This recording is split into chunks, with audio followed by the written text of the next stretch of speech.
तो हेलो दोस्तों, टैक्स आज़ादी में आपका स्वागत है। आज इस वीडियो में हम सीखेंगे कि एटीई सेक्शन एटीई जो एजुकेशन लोन हम लेते हैं तो उसको हम कितने साल तक हम डिडक्शंस ले सकते हैं, कौन सी अमाउंट का हम डिडक्शंस ले सकता है और किस पर्सन ने अगर ये लोन पे करता है तो किसे किसे इसका डिडक्शंस का बेनिफिट मिल सकता है।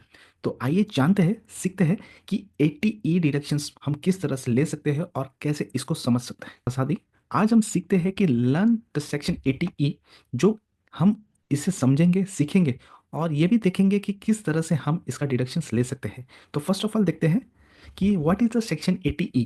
तो section 80E provided deductions on the interest paid on the education loan. This means you can reduce your taxable income by the amount of the interest paid on the loan. मतलब इसका एक ही मतलब है, अगर आपने एजुकेशन लोन ली है और उस एजुकेशन लोन पे अगर आप इंटरेस्ट पे कर रहे हो तो उस इंटरेस्ट अमाउंट को आप एटीई में डिडक्शंस ले सकते हो।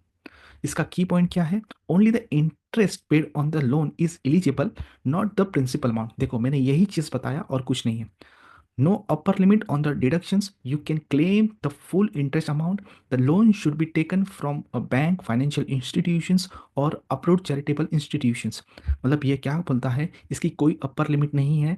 दूसरा, आप अगर लोन आपने ली है, एजुकेशन लोन, या तो आपने बैंक से ली होनी चाहिए, फाइनेंशियल इंस्टीट्यूशन से लेनी होनी चाहिए, या तो अप्रूव्ड चैरिटेबल इंस्टीट्यूशन से आपने लेनी होनी चाहिए।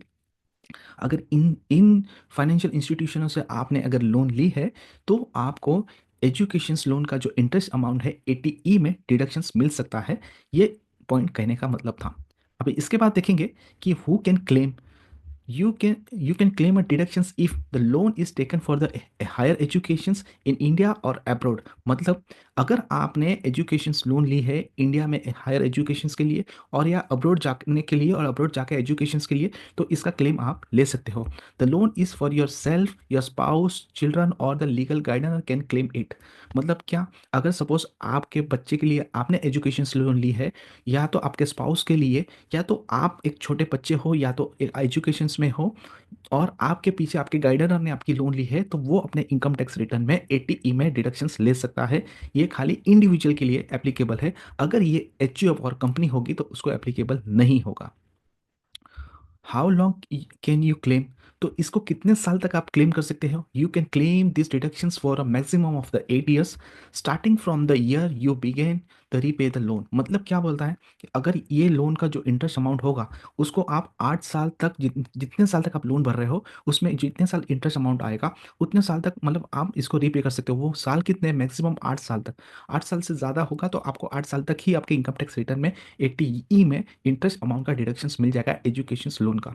फॉर एग्जाम्पल देखेंगे कि if you taken a education loan for the 2022 में and starting repay the in 2024, तो you can claim the interest reductions from the 2024 to 2031 और until the loan is fully repaid whichever is earlier. मतलब क्या बोलना चाहता है? Example में, अगर आपने 2022 में लोन ली है और उसका रीपेमेंट आपने 2024 में स्टार्ट किया है और 2024 से लेके 2031 तक आप इसका लोन का रीपेमेंट का 8 साल का शेड्यूल में आपको पे करना पड़ेगा। साथ में अगर लोन, ऐसा लोन अगर आपने पहले ही रीपे कर दी तो विच एवर इज अर्लियर, मतलब अगर लोन पहले पे कर दिया है तो पहले ही लोन के हिसाब से जितना होगा इंटरेस्ट आप क्लेम कर सकते हो। उसके बाद डॉक्यूमेंट कौन से लगेंगे इसके लिए? तो इसके लिए देखो, अगर आपको इन 80E का डिडक्शंस लेना है तो आपको बैंक से या तो फाइनेंशियल इंस्टीट्यूशन से या तो अप्रूव इंस्टीट्यूशन से आपको इंटरेस्ट सर्टिफिकेट लेना पड़ेगा, ताकि आपके पास एक प्रूफ रहे और आप एटीई में डिडक्शंस ले ले सके। लोन सेंक्शन लेटर क्या होता है? जब भी आपने लोन लिया होगा तो आपको एक अप्रूव दिया रहेगा कि हाँ आपको हमने लोन दी है, तो वो लोन सेंक्शन लेटर होता है, अप्रूव किया होगा।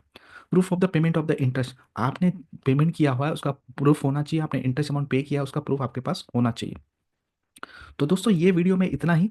आपने समझा होगा, सीखा होगा कि एटीई का डिडक्शन हम किस तरह से ले सकते हैं और किस तरह से उसे क्लेम कर सकते हैं और कौन इसे क्लेम कर सकता है।